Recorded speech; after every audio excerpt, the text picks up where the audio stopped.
Okay, we're live. We're live on YouTube. Isn't that exciting? I'm excited. Right. Yeah, very exciting. Okay, everybody, welcome to our third episode of Removing the Stigma, Path to Recovery. I'm your host, Fred Carroll. We're once again joined by my friend Scott H. Silverman, life crisis coach and all-around great human.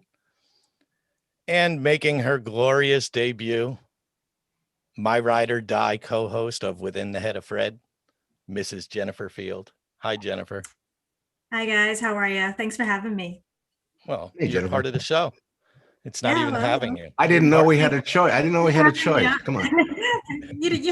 There's always a choice. I believe that. Glad you're here, Jennifer. Thanks. Yes, Thanks for having me.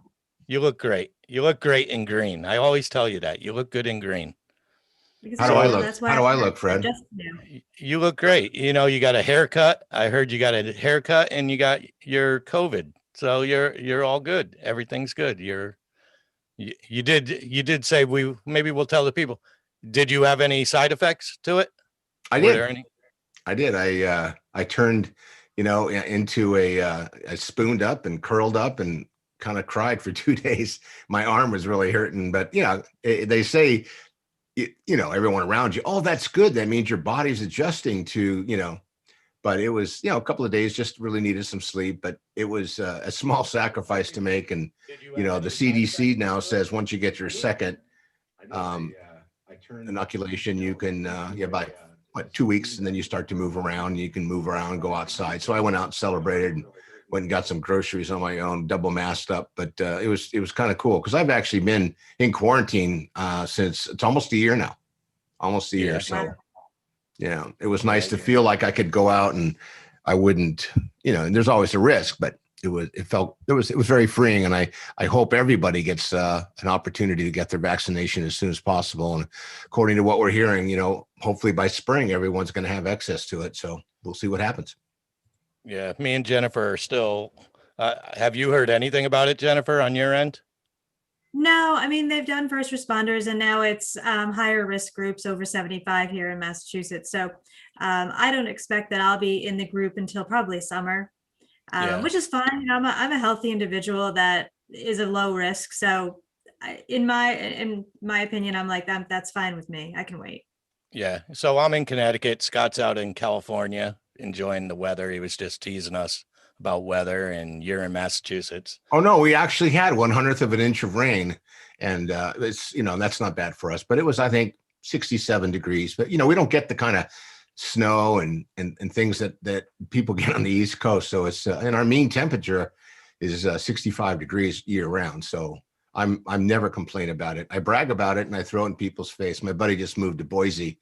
He sent me some snowy pictures, and he has mini horses that he uses in his equine therapy, and he said that the snow was up to the belly of a couple of his horses, and one of them actually had pneumonia transporting from San Diego to Boise. You don't hear that very often, but so the snow is something he's excited about. San Diego, I think once I saw snow growing up. I mean, that's it. We don't see it. We're right on the coast. So Yeah. Well, so everybody out there that knows, I already mentioned this is Removing the Stigma. The phone line is open, and if you have an issue or a family member, a loved one, friend, neighbor, etc., who needs assistance, or you have a success story of overcoming an issue, feel free to call us 475-209-2929. Use extension 800 when prompted, and that'll get you connected to me. And if you want to be anonymous, use *67 prior to dialing the number. So last week, Jennifer, we received a letter from a young girl in the Chicago area, and she did respond back to us, but I'll read the letter from last week just so Jennifer's caught up. So she said, as a 15-year-old girl, how do I help my mother? She recently slipped back into a world she escaped from over 10 years ago. She claims she isn't using, but she's drastically changed. The men she's bringing around seem shady, and her motherly ways have gone away. I'm committed to saving her. I love her and I miss her. I miss the old her. Where do I begin in the Chicago area? Her past issues were diet pills, eating issues, and vodka. So she wrote in, and me and Scott gave our opinions on it, but this is what she responded back to. We had invited her onto the show. So she said, thank you for reading my letter. I appreciate the advice and offer to speak, but I am not very good revealing myself in other ways. I would rather write. I did sit down and speak with my mother, and she did admit to a slight slip. She promised to seek treatment, and if I need anything further, I will reach out. Thank you for the advice. And FYI, said she wasn't feeling pretty is the reason she went back to the diet pills and stuff. So I figured we'd be talking. It would be a good idea to mention some eating disorder stuff. I'm not very schooled on that. Are you, Scott? Do you have much experience with eating disorders? Well, I know it's probably one of the most complicated maladaptive behaviors to treat, and it takes time. And we have confidential recovery. We treat almost every modality of addiction that we can, but we refer out to experts because it's very specialized. And I know, Jen, you've had a lot of experience with it, so I'll defer to you on what people do when that's a specific issue. A lot of times there's co-occurring. There's substances, and then there's eating issues as well. So, I'd let you speak to it, because I believe that it comes from your heart in a different way. It does. I mean, I had an eating disorder as a teenage girl. I was anorexic, and through my 20s, I had bulimia and the binging and the purging. And it is a lifelong thing that you're going to have to really deal with, because you need food to survive. Unlike any other addiction, you need food to survive, unfortunately, and not unfortunately, but it's you have to have it to survive. And if you can fall back into body dysmorphia and exercising, there's this whole gamut. And the addiction takes its forms in many different ways. I mean, I've been addicted to exercise. I've been addicted to diet pills. I've been, back in one of my 20s, laxatives and just terrible stuff that can come from an eating disorder. And it, like, again, I said, it goes through your whole life. And I can see how somebody who's saying that they don't feel pretty, how that can just trigger something back in them to slip back into old habits of when they thought they felt pretty. And it's not necessarily what they were or what they were doing. It's just the way they felt at the time. So I can completely understand how she's saying, I just didn't feel pretty. And to her, that's her only way to go back to feeling pretty. So, Jen, question: Did your parents, either one of them, suffer from that as well, or is it something that you kind of brought to the family? No, you know what? Looking back, I mean, going even back to my grandmother had an eating disorder. I don't even think it was called an eating disorder at the time, but she was a very thin woman, would eat, she eats like a bird. And that was the term in the 40s and the 50s. She just eats like a bird, just pecks at a little bit of something. And then my mother has had, I don't want to say eating issues for her whole life, but she's had weight issues her whole life. So it was something that I had grown up around for my entire life. Yeah. Interesting. When I was doing some of the research for this, DNA plays an interesting role from a scientific standpoint. They've done studies on twins that were separated at birth, and they are 70% more likely to both have eating disorders if one has an eating disorder. So they linked it. And the parents have it. So it usually kind of runs in the family. Some ways it's genetic, and the thing that's interesting about an eating disorder is you have to eat. You must consume food to put, fuel in your body. You don't have to do illicit drugs. You don't have to overdo prescription drugs. You don't have to drink alcohol, but you have to eat, which is why, earlier I said it's a very difficult disease to treat, because it takes a long time. And I think you said it, Jen, you really have to create some transformational new habits when you move through it, and get a lot of support to understand it. Because when other people give you feedback and it triggers how you feel, it's very difficult, and it's a complicated situation. And I remember stories when I was going in early addiction with people in the room with me in treatment. Those who suffered from eating disorders talked about how their dad would criticize their mom and make sure, you've got to, we can't go out. You must, there was an insistence on them doing something. And back in the old days, 40s, 50s, 60s, people were getting diet pills, and that's how they would either lose weight or maintain, a weight deficit. And it was really a complicated thing. And then I went to my own program, a fasting program, and learned about food management and nutrition. And in the room, I was with probably 70% female and 30% male, just because, guys don't want to, guys don't believe in weight management. So back in the, the older days, and we'd hear the stories, and it was scary, because not only were they trying to help themselves feel better, but they were trying to present themselves in a way for somebody else, which is really just aggravates the issue, in my opinion, when you're trying to please somebody else in a relationship and you're doing things that are harmful, but you're doing them because you think your significant other really wants you to have this look, shape, or whatever. I mean, breast, changes are one another thing that happens, and liposuction, and methamphetamine was my drug that I sold. So, but not many people were buying it for diet reasons. They were just doing it because they wanted to be stimulated, and it was cheaper than cocaine. So, I mean, here I Yeah. am I'm in my late 40s now, and this is over the last year and a half. This is the first scale that I've allowed in my house. Over my entire life, it was just something that I didn't feel comfortable. I knew for myself, I couldn't put it back into my house, because I still had that need to be able to weigh myself 6 or 7 times a day. And I knew that that was not going to be able to happen. I didn't want to fall back into that habit. And it's like you said, you need food to survive. You have to have it, but it's still there. It's still in the back of your head. I've got it under control now. And I still have my days where I feel, at maximum density or whatever I want to call it at the time. But I haven't slipped back into that old habits in a long time, probably since my mid 30s. Well, let me run down these 6. I'll give a general idea of what the 6 categories of eating disorders are, and I'll put them up here as I speak. So the first one's anorexia nervosa, and that's the most well-known eating disorder, generally developed during adolescence or young adulthood, and tends to affect more women than men.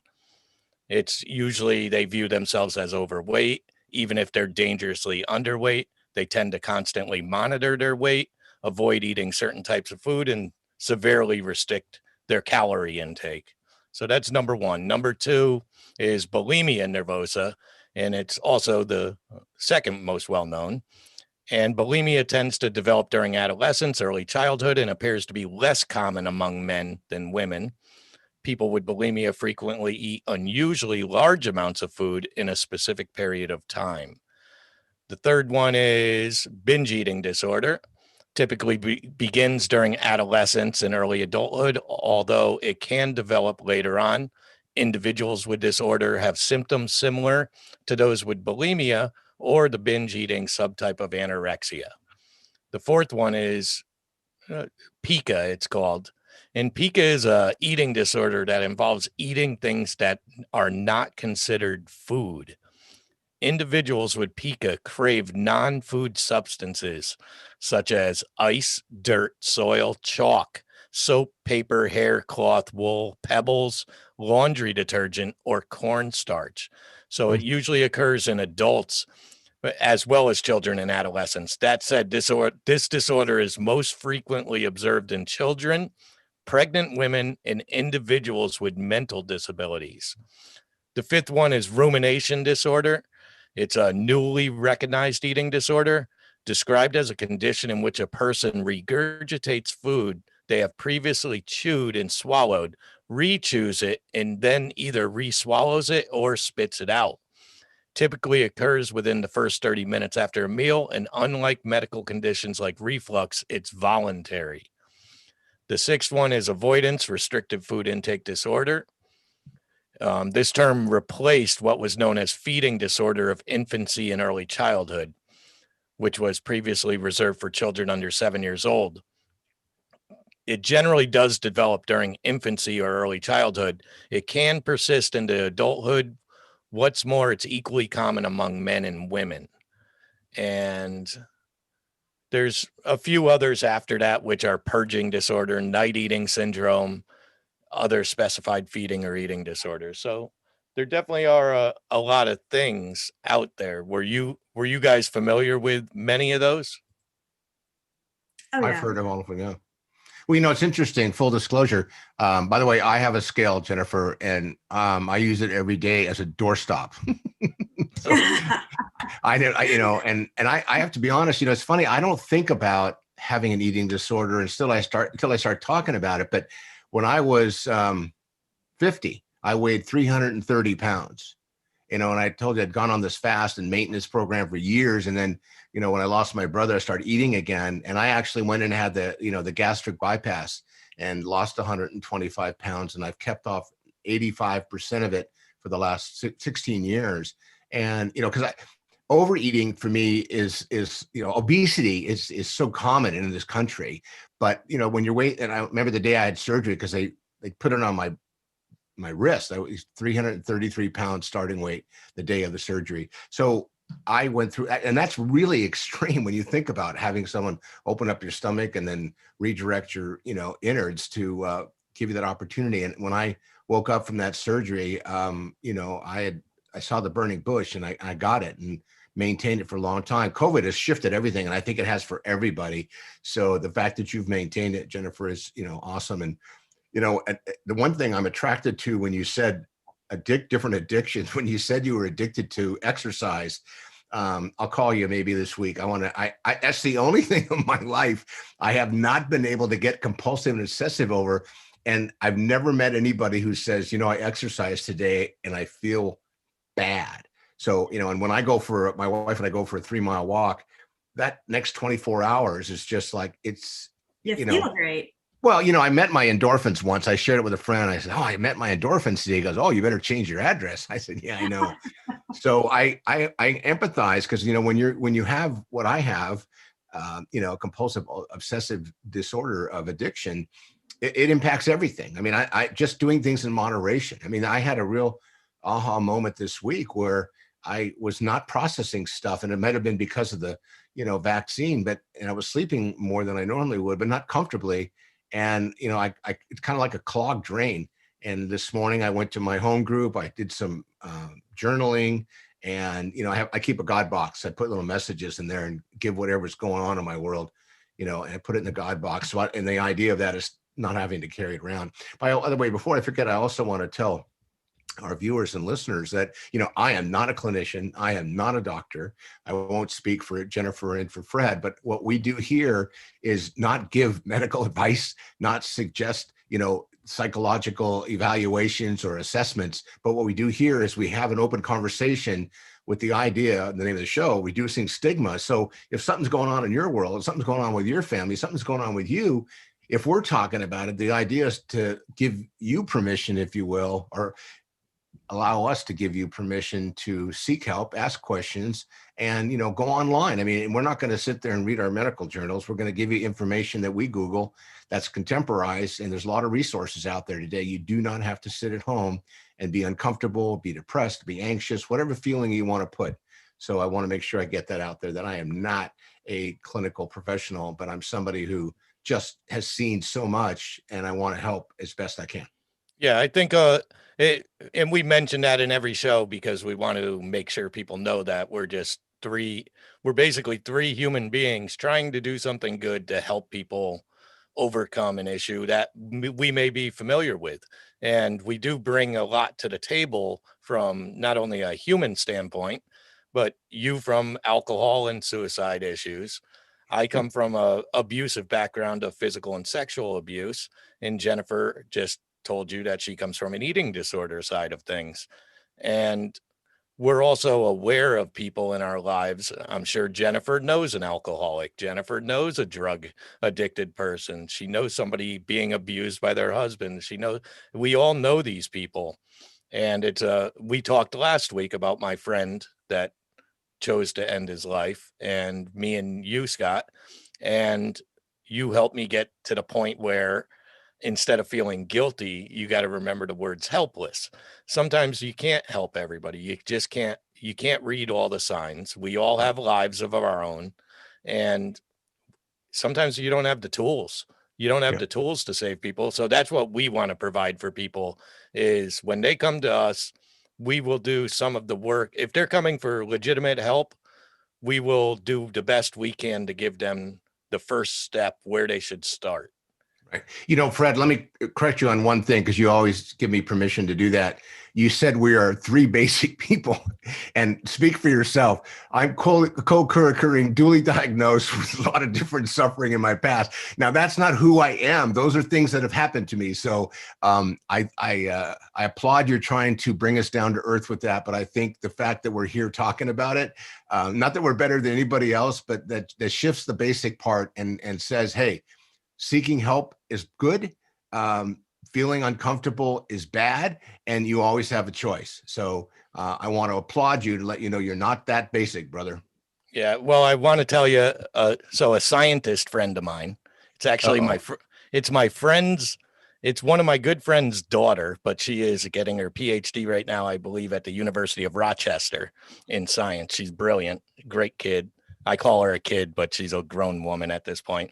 She just messaged me and said, I think I think another eating disorder to mention is orthorexia, which is the extreme obsession with healthy eating. She says it's not a well known, but it's one of the most common. People, she says, especially since people probably won't admit that it's an eating disorder. Well, But it definitely anything is. compulsively or obsessively that one is doing. Look at the people who run, every day. Look at triathletes. I've seen people destroy parts of their body, working so hard to achieve something. Yeah, it's healthier than, say, drinking. But at the end of the day, if it's compulsive and it's obsessive, it's generally not healthy. I'm sorry, Jen, go ahead.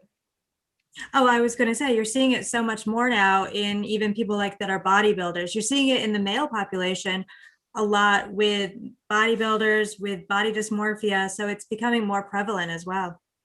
And steroids, when you think about steroids, what that was doing for people that were, competing daily, what steroids were doing to the body so they could get to a certain level to be able to compete, and what that happened to the sports world, and other people, and watching the, in the fashion world, for example. I remember growing up, that's the business I grew up in. We'd look at models and we'd go, how do people do that? How does someone maintain a weight of 90 pounds on a regular basis and they're 5'11"? How does that really happen? So, and those things weren't healthy for people. So anything that, getting a balance, I think is the word I like, finding a balance and understanding how to do that. And most of us, we struggle with that, because what's that balance? Because we always want to be over the top with how it should work, or we kind of, set the bar lower because we're concerned that we can't compete effectively. So Well, now balance you is good. see so many of these models and everything that are they're not real. It's all Photoshop. It's fake. And I think that's what really, young girls that are looking at these models in magazines, even back in the 80s when I was growing up, they're unattainable because they're not real. And you're trying to get to a place that isn't gettable. It's because it's not real. It's photoshopped. It's lighting. It's airbrushed. It's everything else. Right. And to balance out the human side of this, the whole eating disorder stuff with Jennifer, when I was made aware of it, all came from a comedic side of things when I made a poorly chosen joke on our other show. So Jen and I do Within the Head of Fred, which is a comedy R-rated show, but we won't get into that too much. But I made a comment. Basically, I body shamed. I made a body shaming comment in a comedic form, and Jennifer called me out on the air and made me aware that it wasn't okay for me to say that, even though we were live on the air. She has no problem but this goes back to many things. I was unaware of her. So it's a human sensitivity too. And I learned from that. I don't know if Jennifer will say this or not. Have I been better about body shaming on the show? I would say that you've been much better, Fred. I mean, I think you're much more aware of the things that you are saying, especially when you're talking about women's bodies and you're talking about, anything. I think you've been much more aware. Yeah, and thank you, because I've worked at it and I've been trying to remain aware of it. It's hard. It's hard to balance comedy on a show and not talk about, me and Jen talk about everything from, sex education all the way through, but it's done in a cruder form than what we're doing here because it's a different format. And well, that's what the negative letter last week was about. Remember, Scott, was Yep. whether or not how could somebody that's trying to be a comedian on one show have the right to do this on this show? And we explained it's because I'm a human being. I'm allowed to still be a decent guy and be funny.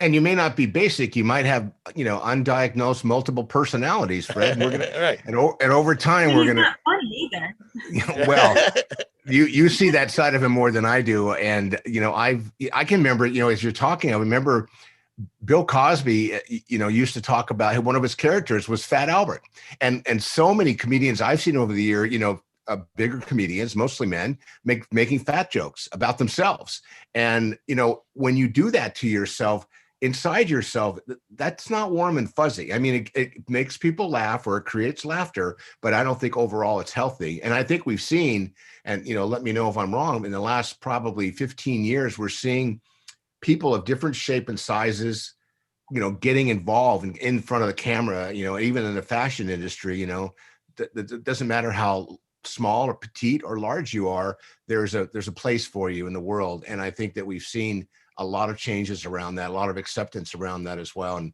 I'm a little different than Fred because I grew up in a business where there was, a lot of different people, and you really had to understand that, I like that saying, that you're not God, that job is taken. So who am I to judge anybody at any time for any reason?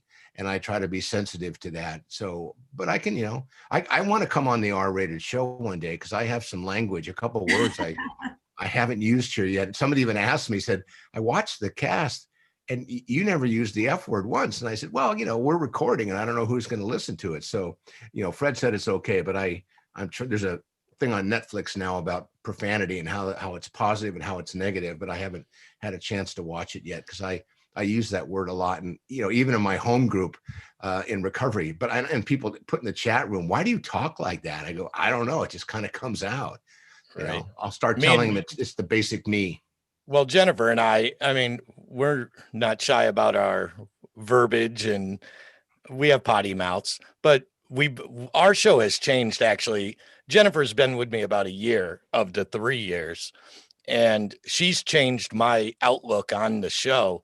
We're more of an entertainment show now, more than we try to educate.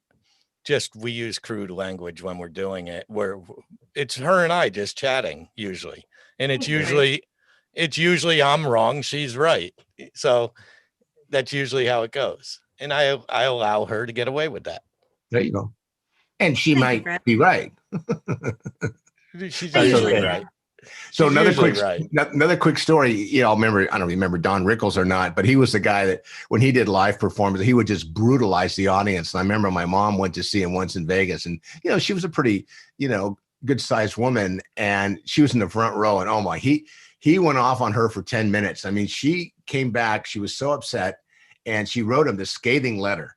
And I think there was something in a follow-up show that he actually pointed out that he did that to somebody and clearly told the audience he didn't really care what she thought. But it was just fascinating, how that kind of criticism of others can be so hurtful and really, kind of like a sharp stick in the eye. That kind of pain doesn't really go away easily. So I'm glad we're talking about it. It's so important. And it lets people know that, whoever you are right now, I like to say, if no one's told you I love you today, I love you today, and I may not like you, but I love you today. And I think that's something we need to tell each other more often. Yeah, it's definitely something I need to add into my life. And I had this discussion with a friend of mine recently that I don't say that very often. And maybe I'm a victim of growing up in a house that didn't say it very often. I also sell it as, well, I show it. That's what I'll tell my kids.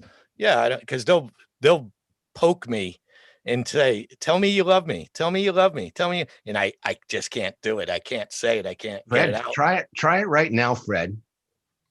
To who? My kids? Well, just look in the camera and say whatever you're comfortable with. Oh, Oh I no, could say whatever you're uncomfortable with, because being Yeah. comfortable with being uncomfortable, and then maybe next week you might wear a purple shirt, and then Well, the listen. next week a pink one, and then all of a sudden you'll be wearing fur. Right? Who knows? Yeah. Well, you never know, but I have no problem using the words "I love you" to. It just doesn't feel. It doesn't come natural. It's not the first things out of my mouth.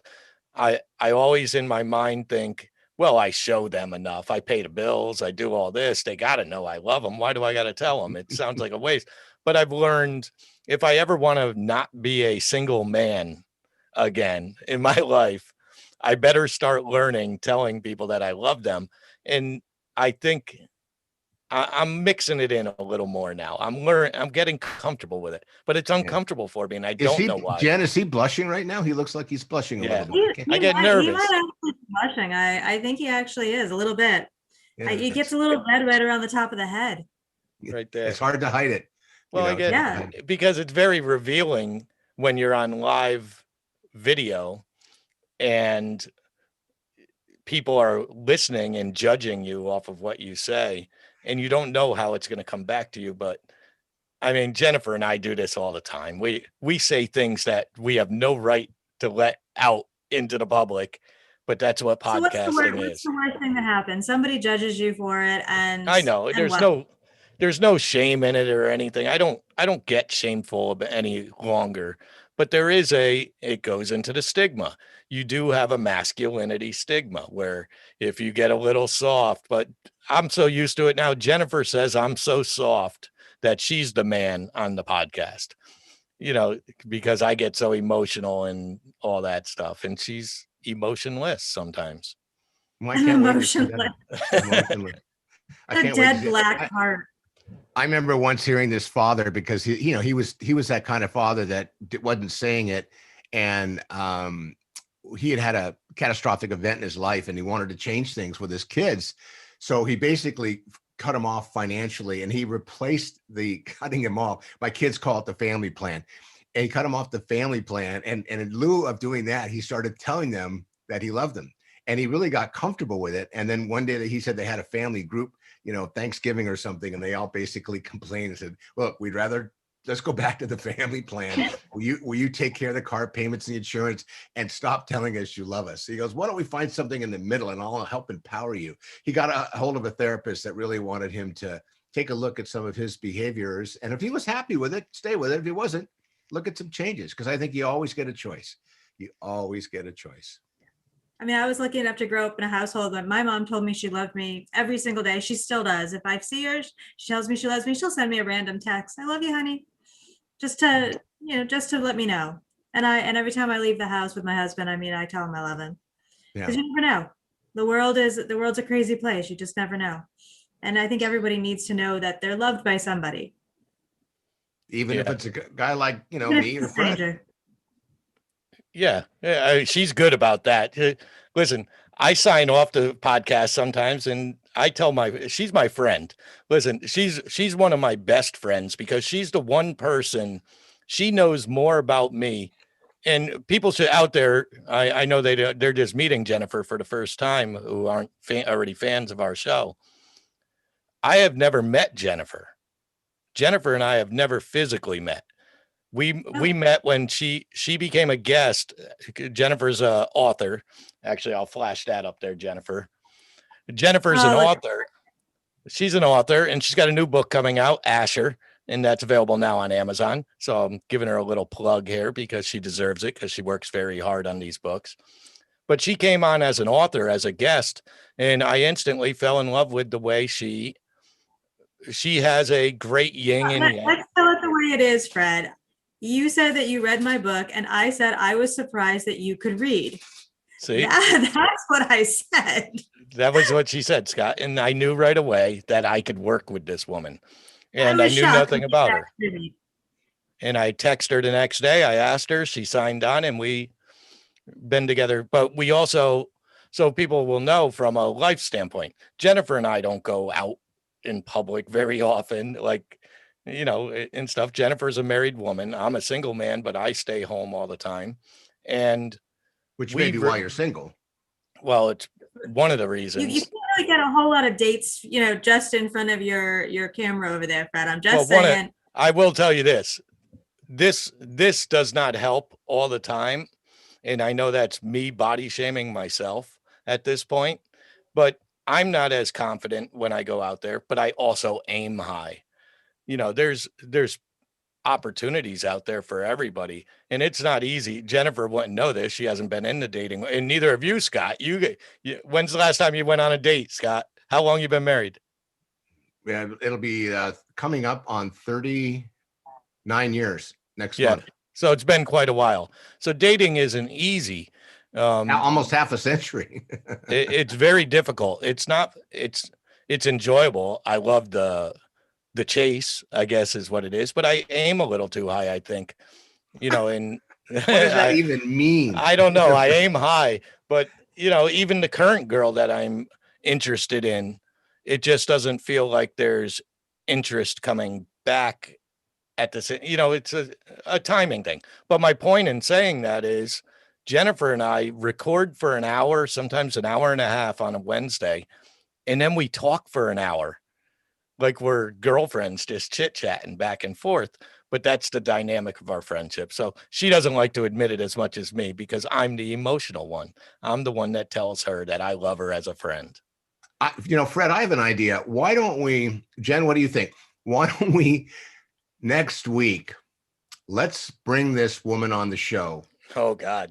And let's, well, I don't know how comfortable you are, Jen, but I'm happy to work with her rather than on her, with her, and see what we can find out. Because maybe the feedback, Fred, could be helpful. I mean, maybe you'll grow a goatee or something, something like that. Well, I got this. Oh, it's behind it's hidden behind the microphone. There it is. It's cute.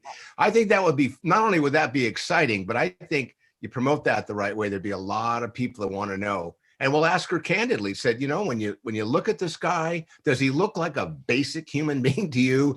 And when you listen to him talk, does the sound that goes in your ear, is it like an orchestra or is it like fingernails on a chalkboard? So I think we should entertain that idea. I would be willing. Jennifer would be willing. Jennifer would love that. Jennifer is my hype man. I'm her hype. I'm your wingman. I'm your total wingman. I got your back. You got my back.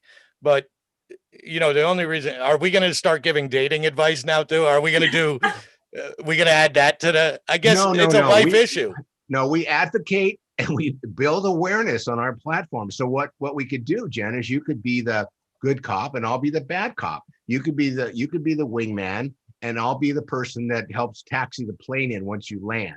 So that way we have shared experience. No, we won't give dating advice. I think what we'll just seek, Fred, is we'll find someone who knows you a little bit, or I don't know how much she knows you, and we'll do a deeper dive and have her explain to the audience what it's like in today's world to meet a guy like you and what that looks like to her. I think I'm being stigmatized. That's what I'm being. No, actually, I'm helping create content, and I love the idea. Yeah. Well, I doubt it would happen. I'm sure you guys would send me her number. I will call her. He's getting the number now. I think you know what? I can't tell you. I'm going to have a hard time sleeping. I'm so excited about this idea. And then what I'll do is I'll bring my younger daughter on. I just had a temper tantrum with her yesterday, and I had to tell her. I didn't have to tell her, but this morning I sent a kind of an amends, and I love you, because I asked her to do something, and she didn't do it. And when I poked her last night, she said, "Well, I just had a busy day." I said, she called me twice today on something she needed advice on immediately. So I like the reciprocity program. So I'll bring her on, and you can grill her and say, "What was it like growing up in a home with a guy like your dad?" I can bring my wife in. She'll tell you. Yeah, I actually asked you that once because it's interesting to me, because you're a former addict and obviously don't drink or do drugs any longer. What is it like growing up with a father? Are your daughters able to go out and do you hammer them about drinking and all this stuff? Do you preach it to them at all? Is it preachy? No, my kids never saw me loaded. So they're both under, I think. But they're aware. They're obviously aware. Not only were they aware, but they came to my meetings. They gave me tokens. They were part of my recovery. They heard me talk about it. You know, I had groups here at my home, you know, and a lot of my friends, you know, they just didn't drink just because they were in recovery. So it was different because when you go to school, between peer pressure and drinking and beer parties, and now with Skittles and opioids and other party drugs, it's a different world. And you know, my kids have their friends who have younger siblings, and they're hearing the stories, and it's a whole different ball game. I mean, I was on the phone today with a trauma nurse who was telling me about, he works at a children's hospital, talking about the kids that come in today, you know, that have either accidentally got a hold of something or swallowed some sort of a, you know, edible that they got a hold of with their parents. And I think I shared with you, Fred, the other day, and I got the facts today. A 16-month-old and an 18-month-old overdosed accidentally on fentanyl in our community in the last month. Wow. 16-month-old and an 18-month-old. What happened was they got in to either one of their parents' either stash, purse, or was left on the table. And we're not talking edibles. We're talking about fentanyl. So it's scary how we, as not only parents, but as people, or as Fred says, basic people, to be able to have a platform to inform, because that's what every parent said. What do I do? I said, well, let's get educated, because if you don't know what you don't know, how do you navigate those waters? Because when you're talking to somebody, I don't care what it is, if they're upset, depressed, sleep deprived, losing weight, gaining weight, if you're not skilled on how to talk to your child, and a lot of parents, I mean, there's books out there, but there aren't a lot of skill sets, especially when the kid has kind of gotten off course, and how do you reel them back in? Right. You So know? So because we're going to be ending soon, what's some advice we could give people out there with eating disorders? Do you think there's, um, first of all, it is very, it's based around mental health a lot, correct? Eating disorders, it's a mental health issue for the most part. And so what is the first step? Should they call, is 211 available if it's available in their area to help with eating disorders? well, Jen, I'll let you go first. What's your experience with accessing resources for that? Well, I mean, I ended up going through treatment for eating disorders, and it was, you know, through therapy and group therapy and individual therapy. So, and I'll tell you, it was a forced therapy because I was under the age of 18. I was, 14, 15 years old. So it wasn't something that I was reaching out for. Um, but I think, as it inherently that there's something wrong when you get to the point where, I mean, I got to the point, my lowest point was, I remember, and it sounds odd, but I remember walking across my kitchen floor and I had absolutely no padding on my feet, and my feet hurt so bad from walking just from my bedroom to the bathroom that I could barely walk across the kitchen floor. And to me, that was kind of the part where I said, something's got to change, because, and I was only 16 years old, and, was like, I can't do it by myself. And I think you just have to reach out to somebody, whether it's a friend, a mother of a friend's mother, somebody that you feel comfortable talking to help you guide you to that next door. And maybe that's us. Maybe it's them calling us and saying, I just need to talk to somebody. Yeah. And it's, we're not getting the phone activity yet and stuff that we would gladly take. And that's okay. I think all three of us have the ability to fill a show with information. And I think we did a good job at least talking about it, bringing the subject up. Um, I'll do further research, but I did find through Google, all you have to do is type these things in, and there is a lot of information out there to learn at least about what might be making you ill and stuff. But they could also write letters. I'm just going to interrupt you here for 1 second. Good. So why I think so Googling is great to look for help, but I can tell you that they're also Googling to look for ways to get around help and to look for the next thing that they can do. I was actually on Instagram one day and fell down this weird rabbit hole of pictures that I literally sat there and cried, because they're just bony pictures, and it was, their secrets, and you search out looking for somebody who's like you because it justifies what you're doing. So why I say yes, actually Google it and find help. You can slip into this weird rabbit hole of searching for information that is Detrimental. not Yeah. helpful. Right. And I think that's with all the things we're dealing with. I would assume that also works because we talked about last week how that Dr. Laura, I can't remember her name, her 16-year-old son who overdosed. And we found out through articles that he was being tested by his parents for marijuana. And Scott, you mentioned he went to Snapchat and just found a new drug to replace the old drug that he was being tested for. And that's an assumption, but it's a very educated assumption. Right. I think it was Dr. Laura Sherman. Exactly right. And here's the thing, that to me, the internet's a tool because there's a lack of intimacy there. And it's kind of like, I hear from parents all the time, I sent my kid away. They were gone for 28 days. They went in with this heroin problem and they came out addicted to methamphetamine. So when you're around like-minded people, if they're not looking to boost you up, but they want misery because misery likes company, they may end up, as you said, contaminating their own process. What I'm looking for parents to do is that, that the leadership role that a parent might have is to get informed and make informed decisions. And obviously, if you have a doctor, if you're seeing a clinician or a psychologist or a professional, and you can talk to them, just getting little nuggets of what and how to approach your child so you can be a better glowing light, if you will, to help set the path rather than, because I was just thinking when you were saying that, one of the things that I was told in this weight management class was portion control. And one of their suggestions was to go buy one of those little kids plates, you get in play sets and little silverware. So, I then my first night at home, I took a 16-ounce steak and I put it on a 4-inch plate. And then I came back and reported back and they go, no, the idea is to fill the plate to the edges, not to take your normal portion and put it on the plate.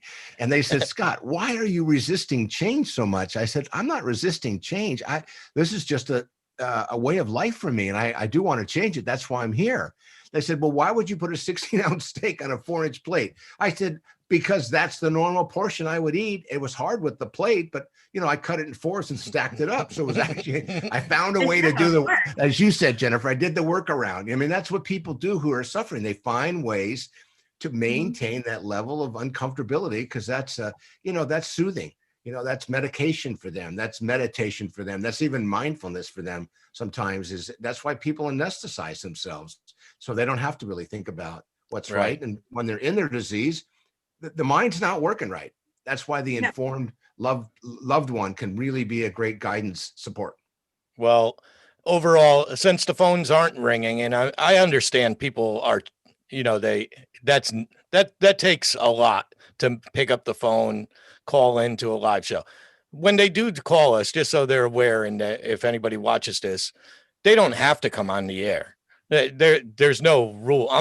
They're not calling in and bam, they're up. They're going to talk to me in private first. If they just want information or something, that's fine. But they could also find us. Ending the Stigma has a Facebook page, and we'll put it in the show links. The phone number is 24/7, and that's 475-209-2929. You could leave a message. Don't be anonymous. Like I said last week, don't be anonymous if you want me to call you back or message you, because then I can't. But you could also write in like that girl did from Chicago, and they could send any email that they want to VSZ_publishing@outlook.com. That's VSZ_publishing@outlook.com. They could reach out to Scott, who is always giving his phone number out for some reason, and you could find him at his website. That's your right website, correct? And the right phone number. Yep. And it is. And you tell people, quite honestly, you would rather spend time with them on the phone than spend time at their funeral is basically where you go with this, correct? What's that saying? I'd rather spend an hour listening to somebody tell me their story than 20 minutes at a gravesite. Correct. Yeah. So we'll continue to show. I think I enjoy doing it. It's soul soothing and I feel great when I do it. And I'm glad we were able to get together and talk. I'm glad Jennifer was able to join us because I think she adds depth and beauty to the show. And not that you're not beautiful, Scott. I think you're a beautiful man. Well, yeah, but I just want to be one of the three basic people, Fred. Yeah. Be one of the Just three three basic. people. See, every time, every show I'm on, I give people a reason to hammer me on something. Oh, You know, I'm going to go look for the domain name. I want it. 3basicpeople.com. Yeah, I'm sure it's already exists.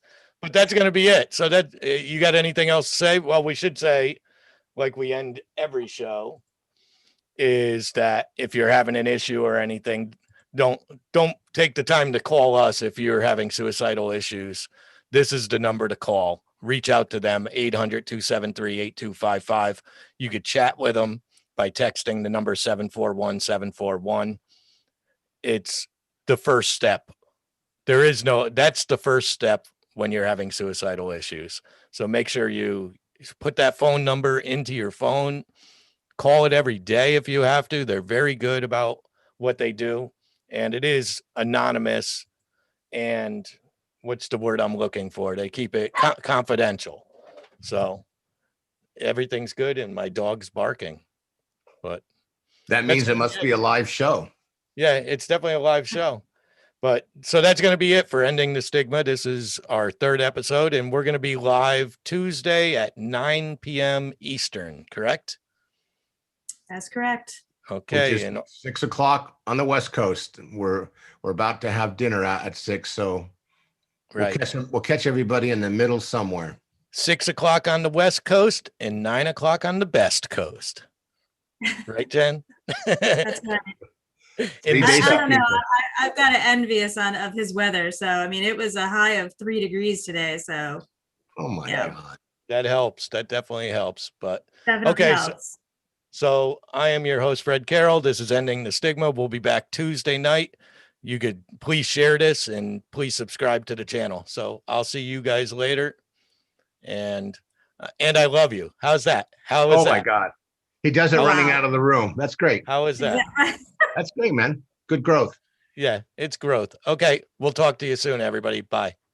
Take care, guys.